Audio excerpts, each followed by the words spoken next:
fürchte, aus unserem Theaterbesuch wird nichts. Ich muss nach London. Heute Abend noch. Ja, geschäftlich. Christoph ist immer noch mit Susanne zusammen. Wie bitte? Wenn du beschäftigt bist? Wir werden beide beschäftigt sein. Er wird sich wundern.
Barbara. Oh mein Gott. Barbara.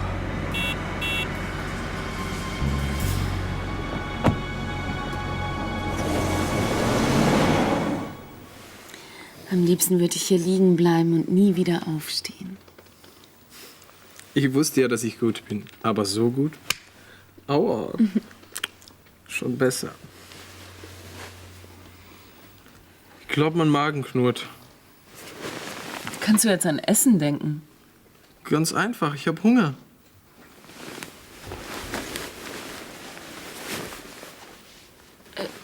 Was soll das? Ohne Klamotten fühle ich mich in der Kneipe immer so underdressed. Du willst jetzt wirklich was essen gehen?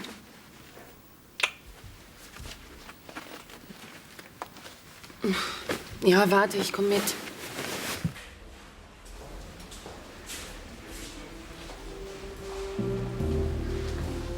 Verzeihung. An der Information hat man mir gesagt, dass Frau von Sterneck und ihre Tochter hier auf der Station liegen. Ist das Herr von Sterneck, ich mach das schon. Klose. von Einstetten? Frau von Sterneck ist meine Verlobte. Ah ja, verstehe. Wie geht's den beiden?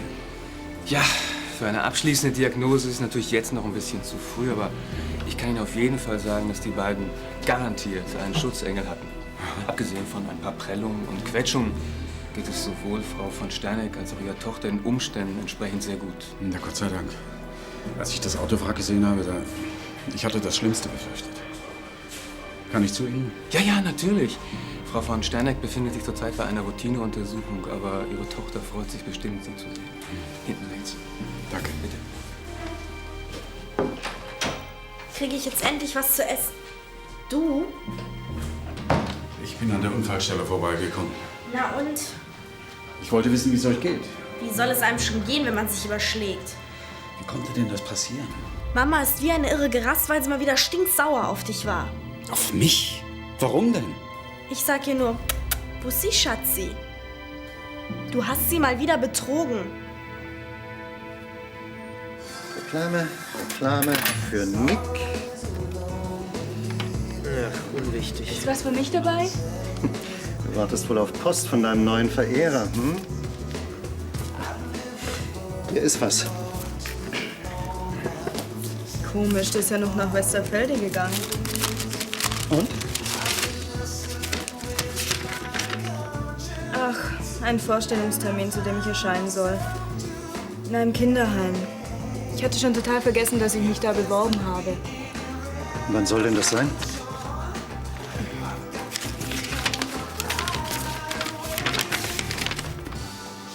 Das ist ja schon heute Nachmittag. Um wie viel Uhr? Um 4. Damit dürfte sich das Thema wohl von selbst erledigt haben. Quatsch, das schaffst du locker. Ich will da aber heute nicht hin. Jessica, Engelchen, das kannst du nicht machen. So viele gute Stellen gibt es nicht. Also gut, wenn es sein muss, dann gehe ich eben hin.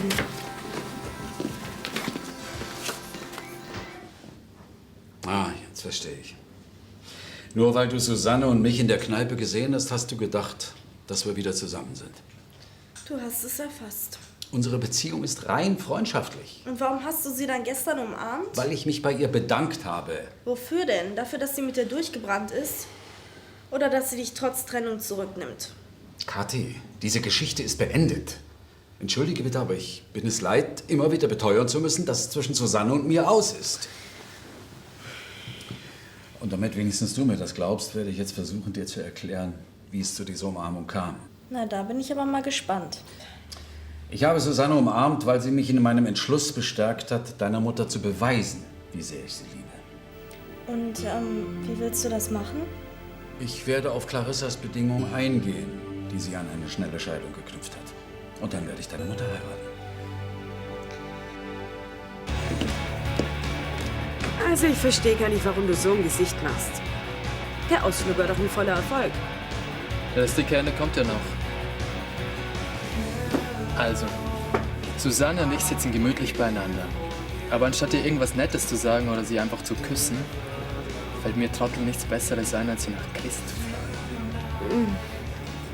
Das war wirklich ein bisschen blöd. Ein bisschen.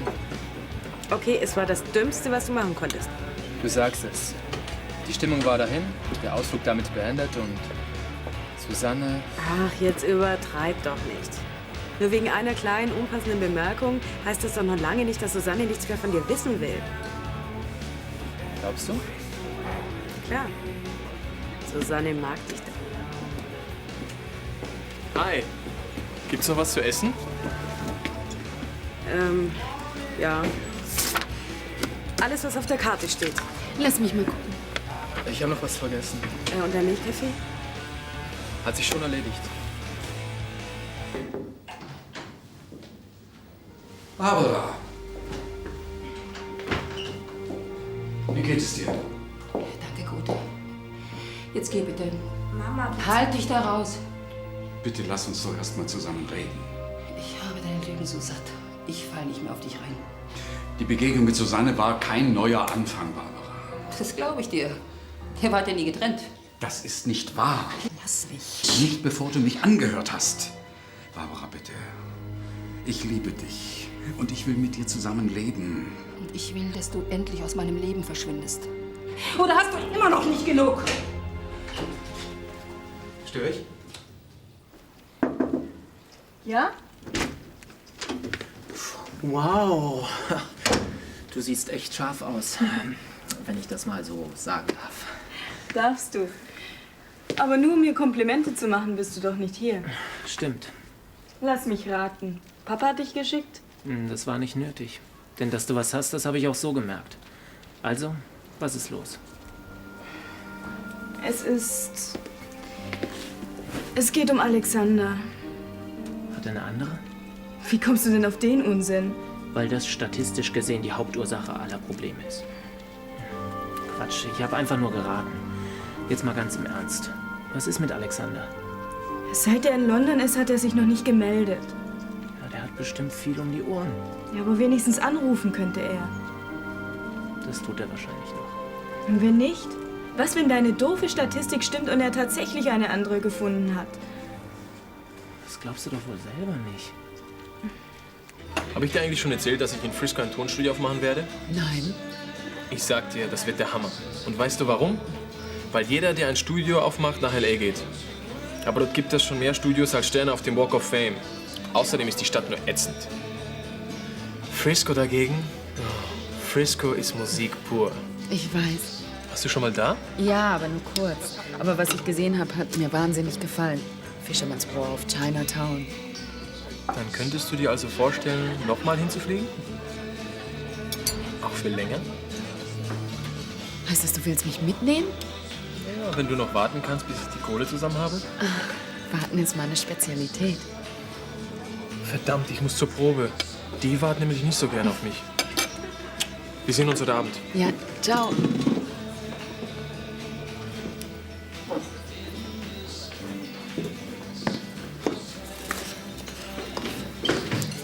Darf ich? Ja, klar.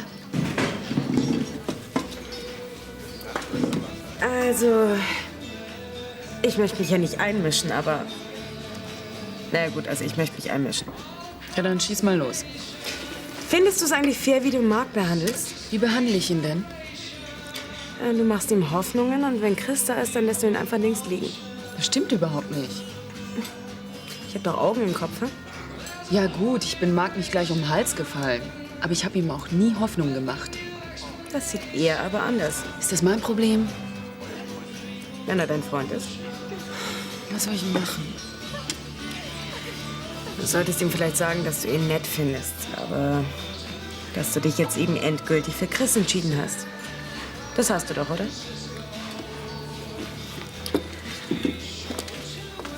Dann weißt du ja, was zu tun ist.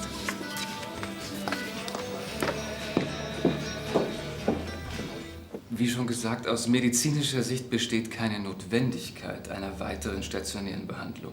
Heißt das, ich kann hier raus? Sie sollten sich in den nächsten Tagen ein bisschen schonen. Prima.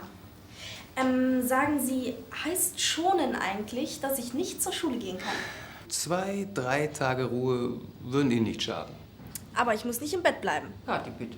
Ich muss mich doch informieren. Also ich werde dafür sorgen, dass sie die nötige Ruhe bekommt. Und wie willst du das anstellen? Willst du deine Firma für ein paar Tage dicht machen, oder was? Nein.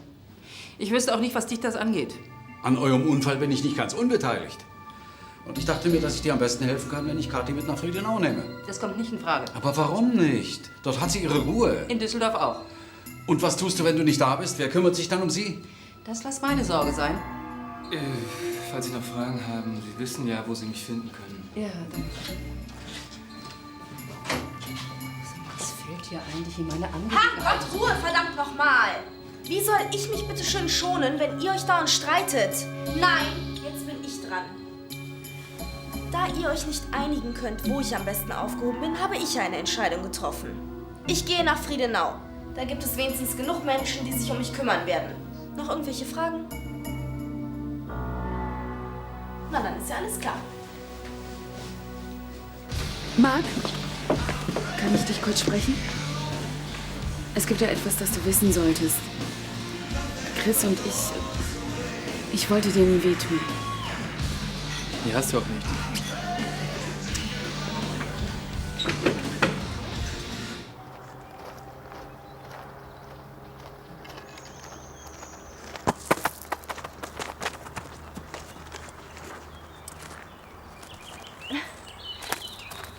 Gehört er dir? Hier, ich bin Jessica. Und wie heißt du? Alexander. Willst du mit mir spielen? Ich würde gerne mit dir spielen, aber leider muss ich zu einem... Ach, was soll's, auf die paar Minuten kommt's auch nicht mehr an.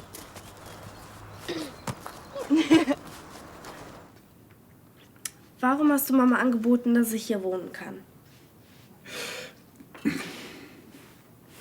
Wie gesagt, ich fühle mich verantwortlich. Und du willst über mich an sie rankommen. Das wäre ein Nebeneffekt, der mir nicht ganz unwillkommen wäre. Du magst sie immer noch sehr, hm? Ich liebe sie. Ich habe sie immer geliebt. Tja, dann verstehe ich aber noch weniger, warum du damals mit Susanne durchgebrannt bist. Das ist mit Worten schwer zu erklären. Tja, es käme auf einen Versuch an.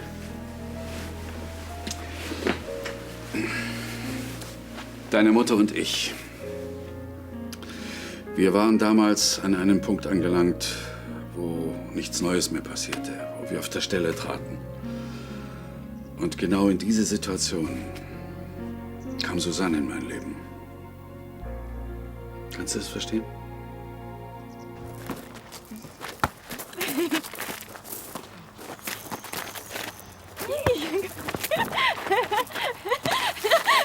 Oh, ups, Entschuldigung. Wie oft habe ich dir schon gesagt, dass du nicht mit Fremden spielen sollst? Außerdem weißt du ganz genau, dass du um diese Zeit entweder deine Schularbeiten machen oder dich still auf deinem Zimmer beschäftigen sollst. Ja. Und jetzt ist es bereits 3:10. Ja. Also ab ins Haus, aber Dalli Dalli. Und jetzt zu Ihnen. Es tut mir leid, dass der Kleine zu spät kommt. Ich wusste nicht, dass er... Bevor wir das klären, möchte ich zunächst wissen, was Sie hier eigentlich zu suchen haben. Entschuldigen Sie, dass ich mich noch nicht vorgestellt habe. Jessica Prozeski. Ruprecht. Ich habe einen Vorstellungstermin.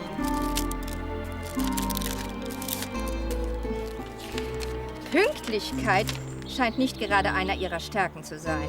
Eigentlich schon, aber manchmal gibt es eben wichtigere Dinge. Gehört dazu auch Ball spielen?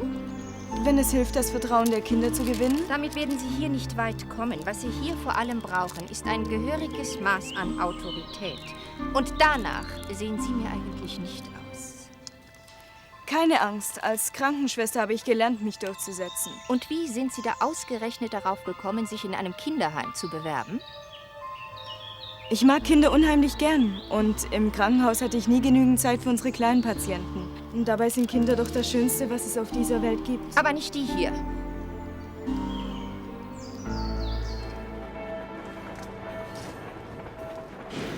Gib's mir mal die Butter? Entschuldigt bitte die Verspätung, aber ich gehe schon. Brandner? Alex! Bist du es wirklich? Oh, na klar freue ich mich. Also wenn dieser Alex genauso scharf aussieht wie Chris oder Marc, dann fahre ich demnächst auch mal nach Freiburg. Und was wird aus Nick? Den nehme ich mit und schicke ihn zum Trainieren ins Stadion. Also diese Fahrt kannst du dir sparen. Alex ist nämlich ein alter Bekannter von Susanne. Er lebt in Frankfurt. Sag mal, ist das dieser junge Mann, von dem du mir schon mal erzählt hast, der die vielen Millionen geerbt hat? Ja, das ist er. Wie, Arno, du kennst einen millionenschweren Typen und stellst ihn mir nicht mal vor? Ja, ich überleg's mir. Ja, mach ich. Und Alex, danke, dass du an mich gedacht hast. Okay, ciao. Und? Wie geht's ihm? Ich soll dich schön grüßen. Danke. Und so wie ich ihn verstanden habe, hat er mir gerade die Chance meines Lebens angeboten. Er will dich heiraten. Nein, ich soll seine Filiale in Südamerika leiten. Was? Naja, ich müsste noch meine Diplomarbeit schreiben und das erste Jahr wäre nur auf Trainee-Basis, aber... Das ist doch eine Riesenchance. Und wann willst du fahren? Ich weiß nicht, ich habe noch gar nicht zugesagt. Also wenn mir früher jemand einen solchen Job angeboten hätte, ich hätte sofort die Koffer gepackt. Auch wenn du schon andere Pläne gehabt hättest? Wir können von Glück sagen, dass das alles so glimpflich abgelaufen ist. Ich darf gar nicht daran denken, was dir alles hätte passieren können. Oh, jetzt fang bitte nicht an, dich selber fertig zu machen. Wenn es doch wahr ist, du hättest... Oh Gott. Und das alles nur, weil ich wieder... Weil ich mal wieder meine Klappe nicht halten konnte. Naja, hätte ich ein bisschen genauer hingeguckt oder nachgefragt, hätte ich auch spitz gekriegt, dass zwischen Christoph und Susanne nichts läuft. Folglich wäre es auch nicht zu dem Unfall gekommen. Logo? Ja. Und weil Christoph nicht mit Susanne zusammen ist, finde ich, könntest du mal langsam wieder normal mit ihm umgehen. So, meinst du? Ja, weil... Also Christoph ist mit Susanne durchgebrannt, weil eure Beziehung an einem Punkt angelangt ist, an dem es nicht mehr so richtig weitergeht. Sag mal, das ist doch nicht auf deinem Mist gewachsen. Doch. Hm? Ja, schön, ich habe mit Christoph gesprochen. Das ändert aber nichts daran, dass er eine zweite Chance verdient hat. Nach allem, was war? Wenn es ihm noch leid tut. Das hätte er sich überlegen sollen, bevor er mit Susanne ins Bett... Ich will nicht mehr über dieses Thema jetzt reden, ja? Aber ich... Dann tu das mit Christoph. Und richt ihm gleich aus, dass ich es nicht dulden werde, dass er meine Tochter für seine Zwecke benutzt.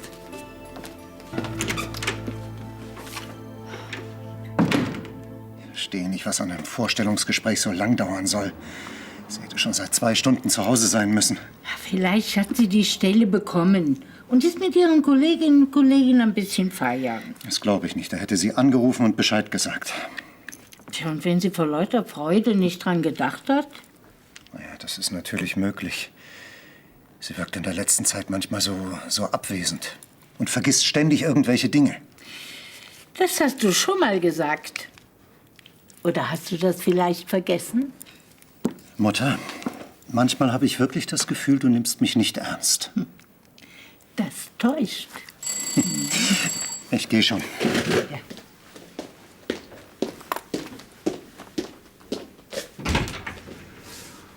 Entschuldigen Sie die späte Störung. Ich bin Alexander Berg. Ist Jessica zu Hause? Nein. Wir erwarten Sie aber jeden Moment zurück. Wenn Sie hier auf Sie warten wollen, das ist dir doch recht, mein Junge. Ja, dann kommen Sie mal rein. Bitte.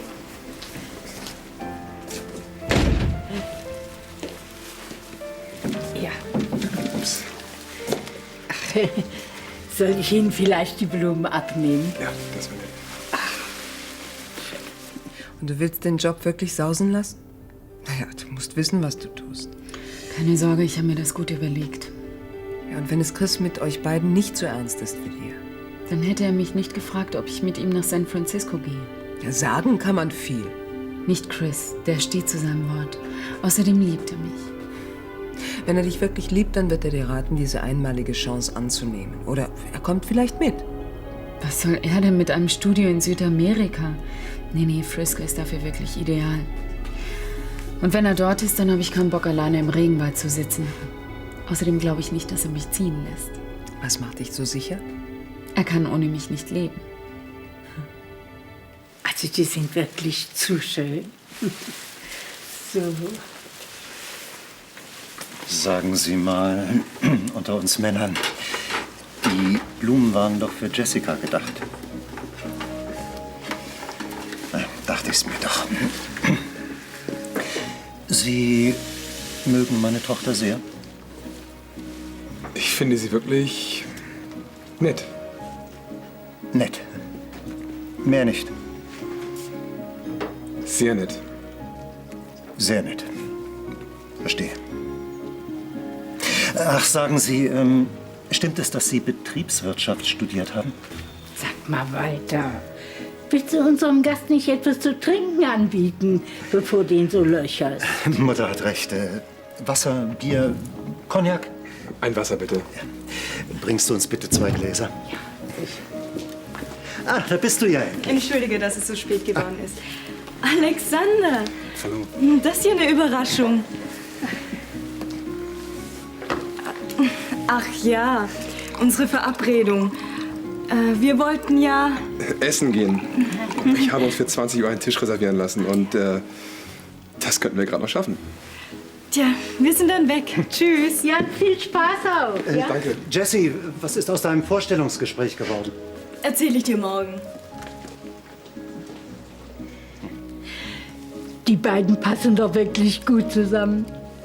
Findest du nicht auch? Bevor sich Jessie nach Männern umguckt, sollte sie sich lieber erst eine neue Stelle besorgen. So viel dazu, dass du meine Tochter für deine Zwecke einspannst. Aber ich wollte doch nur... Dass ich dir verzeihe und dass wir wieder zusammen wohnen, ich weiß. Und? Gibst du uns eine Chance? Nein. Ich verstehe. Dann wirst du auch verstehen, dass ich, solange Kathi hier wohnt, ab und zu hier vorbeischauen werde. Heißt das, dass du wieder hier wohnen wirst? Wenn es sein muss, auch das. Aber bilde dir nicht ein, dass es irgendwas an meiner Entscheidung ändert.